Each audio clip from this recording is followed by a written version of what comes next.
Hello everyone. I hope all of you are healthy and happy and doing great in the time of pandemic, that is especially corona. And today's our topic is going to be like whichever people who have not got infected with COVID and who are safe till now, what precautions and preventions they can take to make sure that they don't get COVID. And today on that topic, we are going to speak with our guest.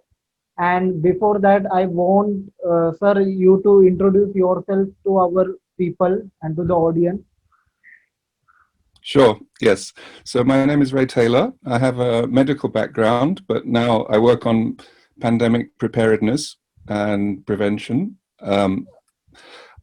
Not only pandemics, but other disasters which can affect India and UK.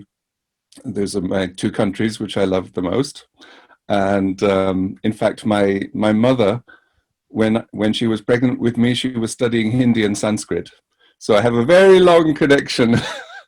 and my grandmother was a children's heart doctor, and she was treating Rajasthani children, Sinti and Roma children in Europe. So a long period of connection with India. I first came in 1989, and so I'm very happy to do this interview and help in any way I can.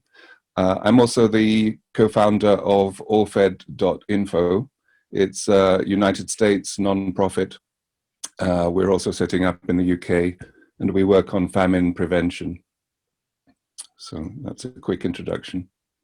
Oh, and I'm in Oxford now, but I was in India for the first. I came in March because I was expecting that this pandemic would be a challenge for India. I've already been working in India quite a lot in Tamil Nadu and Gujarat and Delhi. Little bit in Bihar. And so I thought that I could try to help in India itself. I didn't expect a lockdown. I didn't expect a national lockdown. So I was stuck in Delhi. I had to choose very quickly, do I stay in Delhi or do I go to Goa? And I chose to stay in Delhi. So I did some helped Delhi Airport with their end-to-end prevention. I connected them with Seoul Airport because Seoul Airport were very advanced compared with other countries. And I've always had an interest in prevention. You know, my family are all doctors, and I thought, why don't we stop being sick? It's much better if you prevent sickness, um, you know, and then you can be healthy. Why not? And that's also in the spirit of Ayurveda. I studied Ayurveda when I was a medical student. To stay well, to stay healthy is much better if possible. It's not always possible, but we try. Okay, sir. So, starting from Ayurveda itself, what are the ways Ayurveda tells all of us to create our strong immunity in the times of pandemic, such as Corona, in today's example, and with that, what are the vitamins and nutrients and diet that you prescribe that we must take? Okay, so Ayurveda is very good for long-term health. Ayurveda was very useful in 2019. We should have a good diet. We should not be overweight. We should not smoke. We should not drink alcohol. We should not eat too much red meat. But and if we have any small symptoms, depending on whether we are But, Pitta, Kapha, then we should adjust the diet or maybe take some gentle medicine. During a pandemic, actually Western medicine is quite good. So we didn't prevent the pandemic. So now we must take protective action. Now, the most certain protection is to stay away from sick people. But when many people are sick, that's really difficult. If someone in your family is sick, you have to feed them. Yeah. So if you can't stay away from sick people, the second thing you can do is ventilation, keeping the windows open and using a mask. In other words, you try to take the virus away from your mouth, away from your nose. Very, very basic protection, but it works. And if you have a good N95 mask or KN95, it should fit. If it fits well, I can show you actually. If it fits well, you can see that the mask is moving when you breathe. I'll try to do it as we speak and demonstrate it to you. That will be awesome, sir. Please do it. You want to see it now? Yes, sir. Yes, sir. Please show us. All right. So this is a KN95 mask. You can buy them in India, no problem. You can see there, KN95. The hospital ones are N95. They are rigid, but these are pretty good. And they have a little, this to go tight around the nose. And now when I'm breathing, you can see it's moving. And that means the air is going through the mask. If I do like this, or like this, it's not working. And if I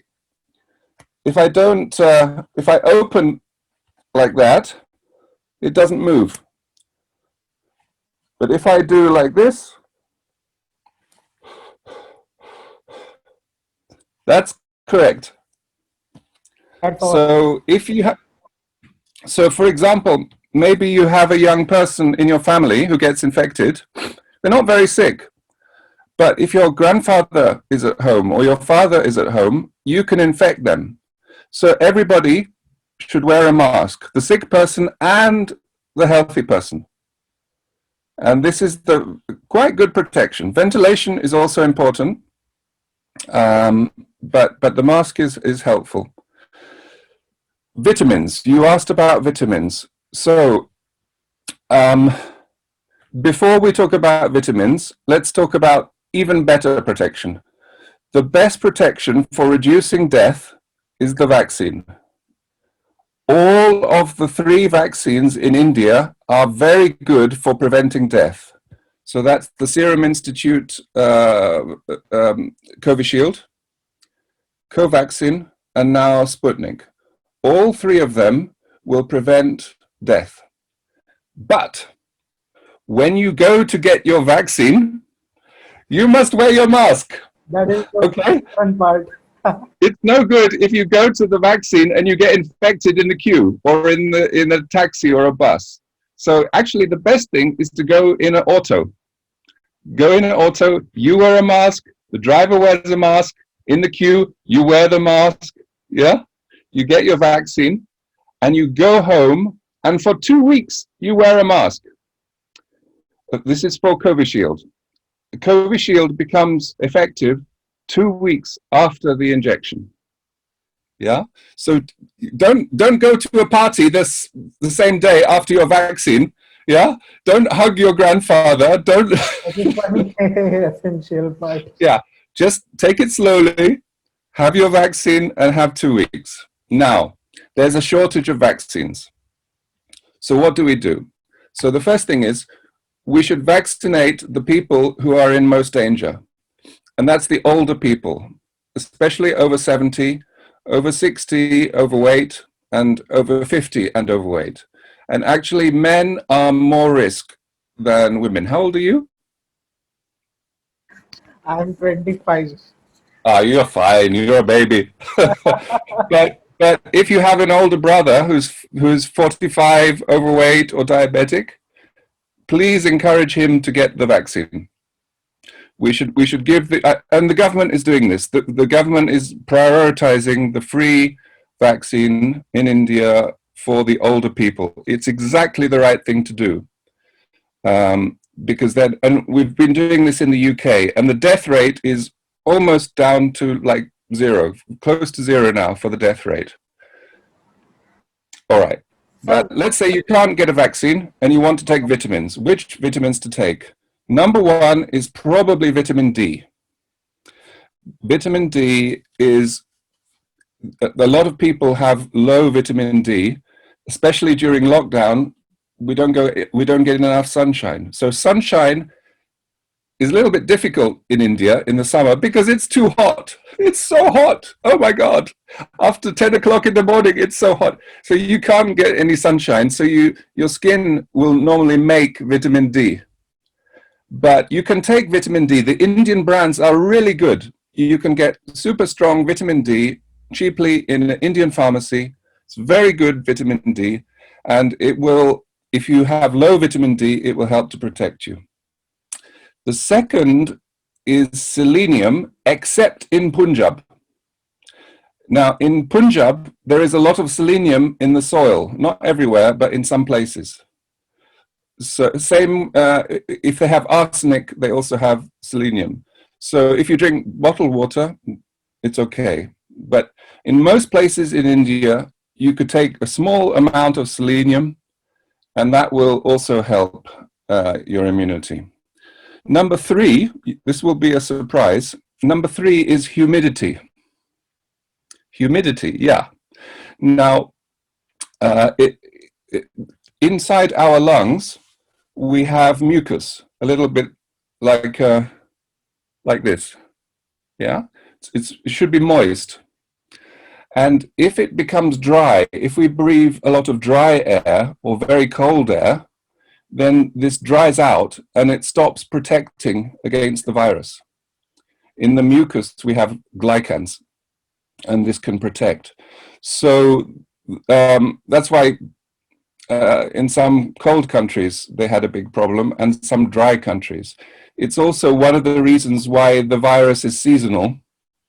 It's a little bit more complicated in India because of the monsoon. But if you have a very dry state, like Rajasthan or Delhi, then it's good to have a humidifier or a cooler, an old-fashioned cooler in your room, not air conditioning, but a cooler, simple water cooler, and especially in the bedroom. And the ideal humidity is 60%. 60%. There are some other things which might be helpful. People talk about zinc. Some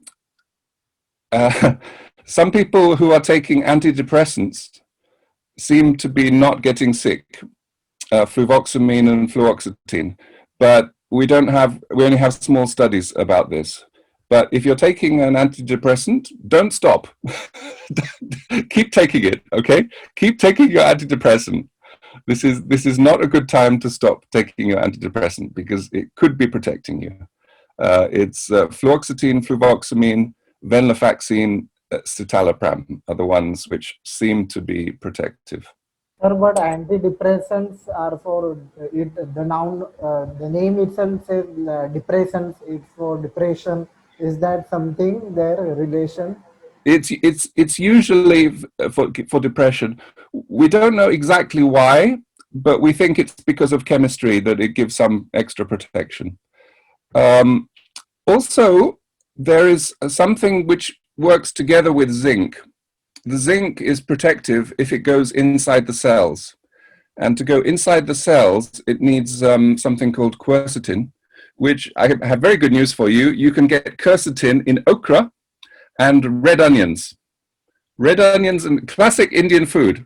So don't stop eating red onions. Don't stop eating okra. You can buy it, but it's perfectly good. It's better if you get it from food.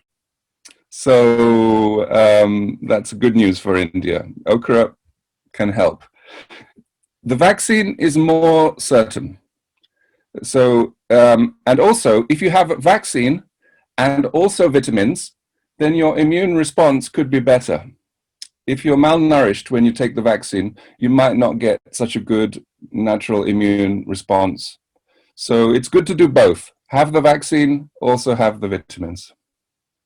One more thing is that if anyone has got infected with corona and hospital beds are not available and that person is very behind from getting on the serious stage of corona, and if doctors prescribe to do something in home, so what are the things that we will need to keep in home to fight COVID from that body, from that patient's body? Okay, so primary prevention is when you prevent the disease. But now you're asking me, okay, if somebody gets the disease, how can we prevent it getting worse? That's called secondary prevention. I like your finger there. So secondary prevention, the first thing is don't panic. Don't panic, okay? Don't run from hospital to hospital. Then you're breathing in dirty air, dry air. You're getting stressed. That's not good. That, you know, don't do that. Okay. If a doctor says you should go to hospital, we can get you a reservation. You can go to the hospital. That's fine. But don't queue. Don't queue outside a hospital. That's useless. If you've got a positive test, but it feels just like a cold, probably you're going to be okay. So don't stress, you know, stress, worry will make it worse. Okay. So the first thing is we want to protect your family. Yeah. Because you're infected, but maybe somebody else in your home is not infected. So you want to separate, you want to test everybody in the house if possible, any test, lateral flow or PCR test, and you want to separate the infected people from the non-infected. But if you know one person is sick, you should put them in a room. Everybody should wear masks all the time. Sorry. What about when sleeping? If possible, you should sleep in separate rooms.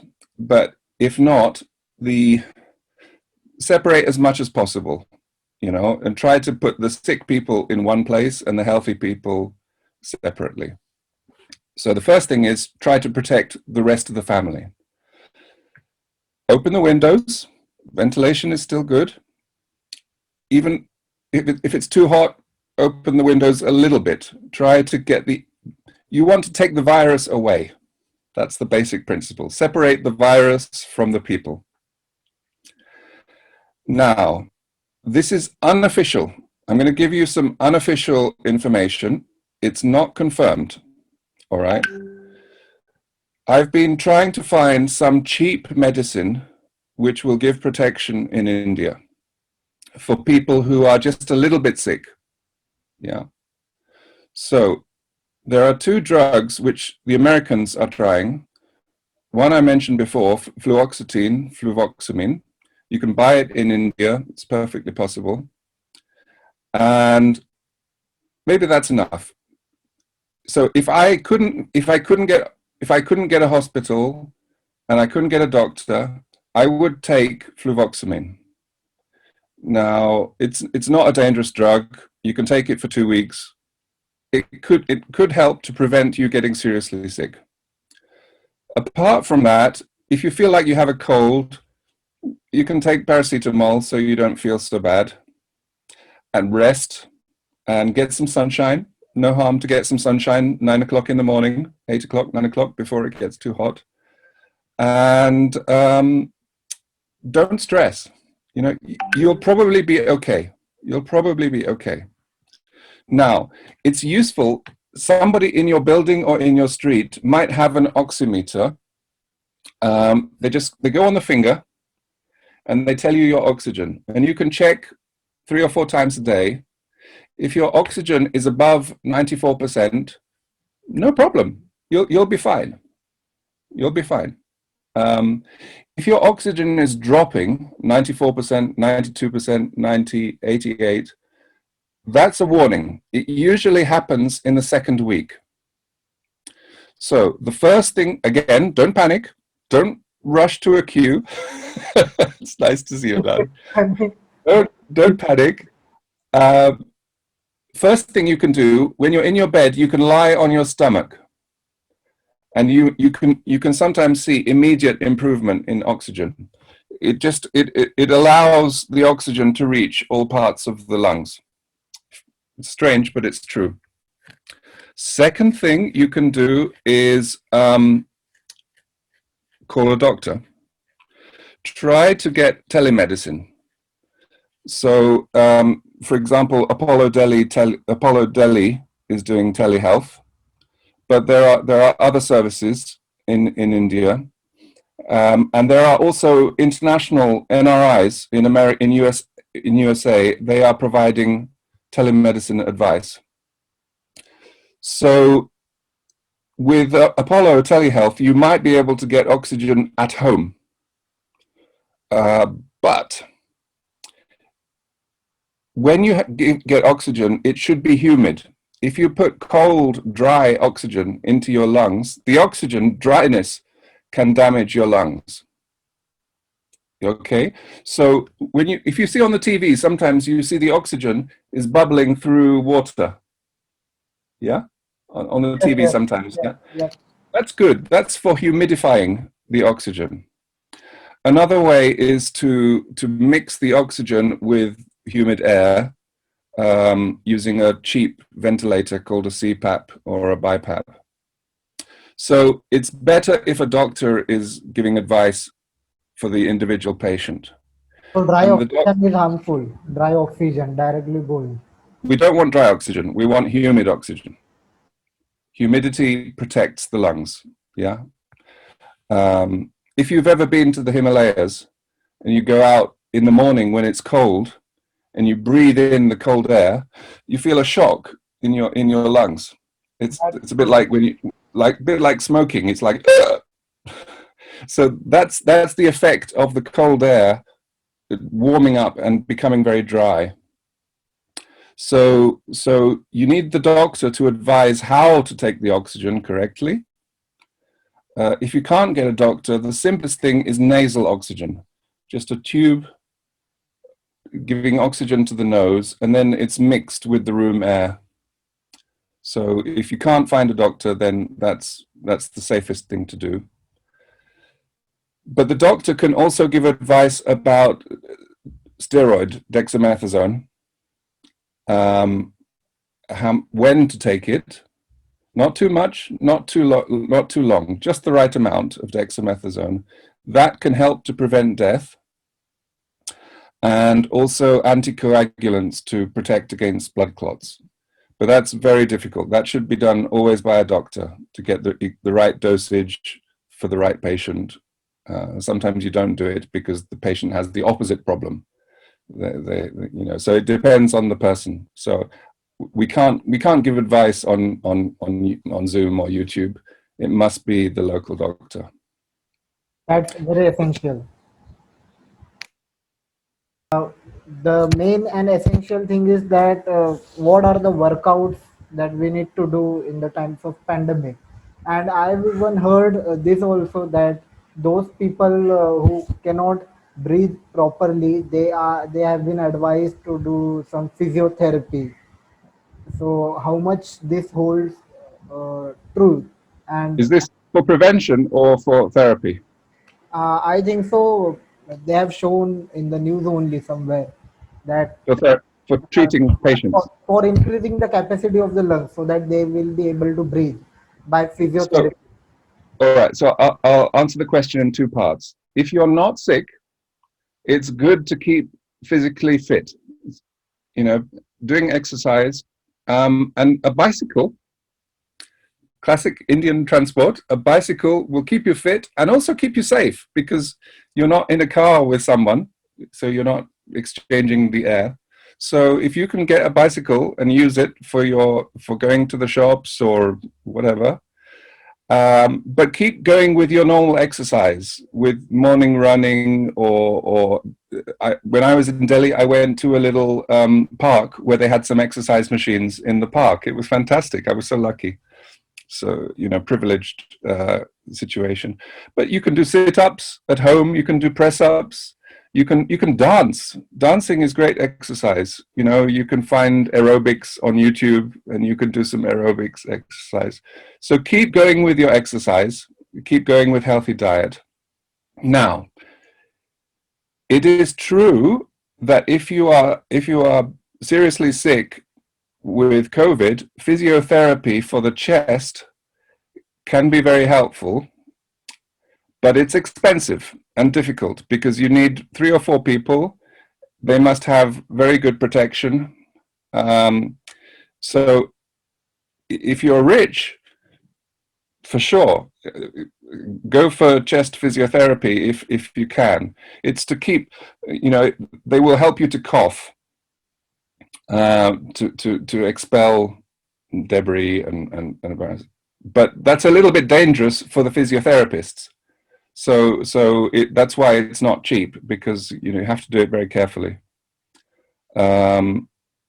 So that would depend on your money and your hospital.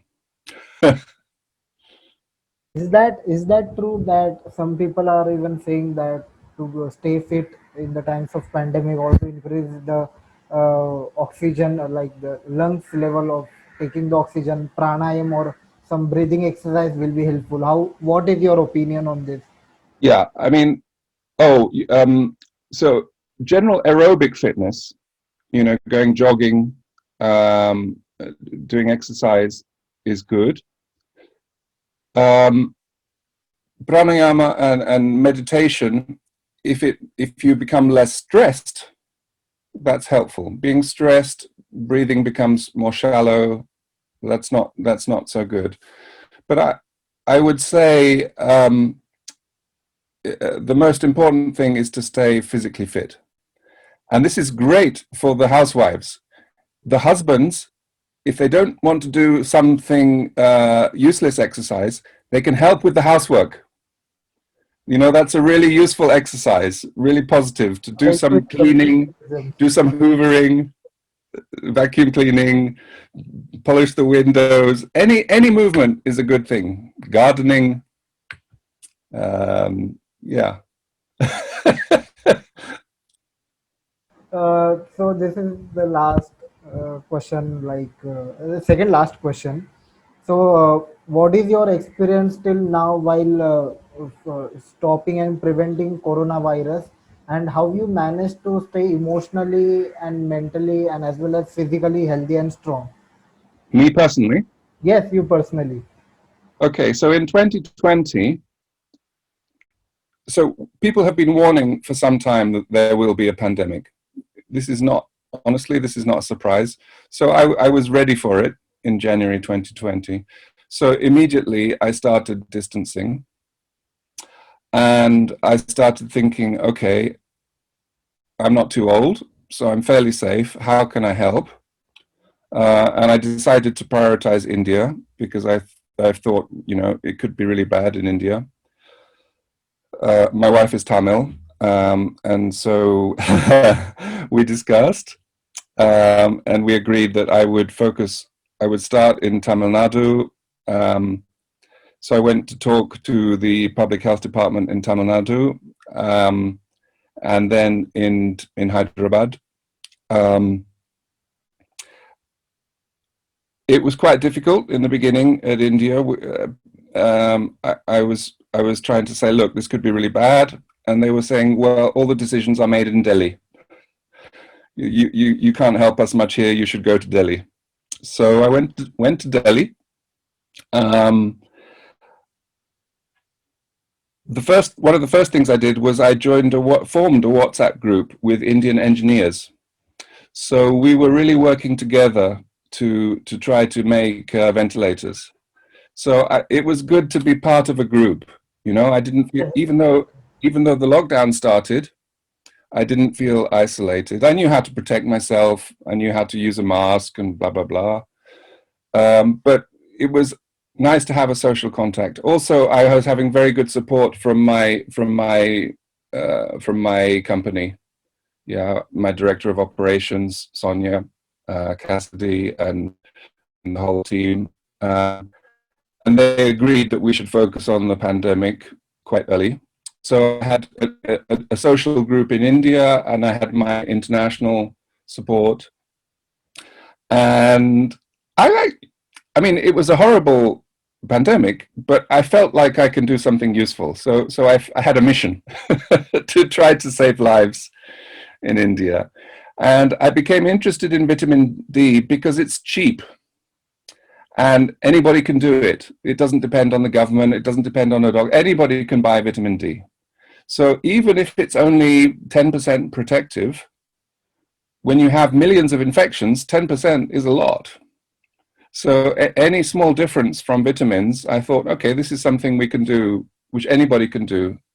So we created a website, www.prpr.co.in, and you can find information in 5 languages about vitamins, 5 Indian languages plus English. So www.pr.pr, no, www.prpr.co.in. That's it. So prepare and protect, India. Uh, yes, yes, sir. And I have a young colleague, Aditya, who's very good. He did the website. Not honestly, he's multilingual in Indian languages. Very impressive young man. I mean, I've been so impressed. The Indian engineers, your Serum Institute. I mean, this is a really difficult situation for the politicians. I don't envy the politicians at all. Whatever they do, people will die. That's a terrible situation to be. So they're doing their best. I'm sure everyone is doing their best in their own way. But I've also been impressed, like I'm in Indian WhatsApp groups, and people are trying so hard to help each other, with oxygen, finding hospital beds. I'm only a little bit concerned about plasma and remdesivir because there are some doubts about the usefulness. So it's good to follow the ICMR guidelines, and mygov.in has very good information. And they say focus on proning, oxygen, dexamethasone. Yeah. You are also working for protection and preparedness of doctors also. I was trying to prioritize doctors and police. I think police also have a very difficult job because they must have contact with the public. Yeah, so if I was doing it again, I would probably try to join a police group or a large company producing oxygen. Join a large team that really wants to do something to save lives. Yeah. Sorry, what was the question? It's fine, totally fine. So the question was that you are working on the preparedness Doctors, yeah. So of doctors. in Hyderabad, and I was trying to advise about getting PPE and early for the doctors, and I was suggesting that already in March, April, that senior medical students should be used. Unfortunately, they sent them home, which for me was a big mistake because the younger people were less vulnerable. Instead, they were using retired doctors, which was, I think, a mistake. Not only India, several countries made the same mistake. Actually, medical students are perfect for this pandemic, because the virus doesn't affect younger people so much. So, I mean, that's one thing.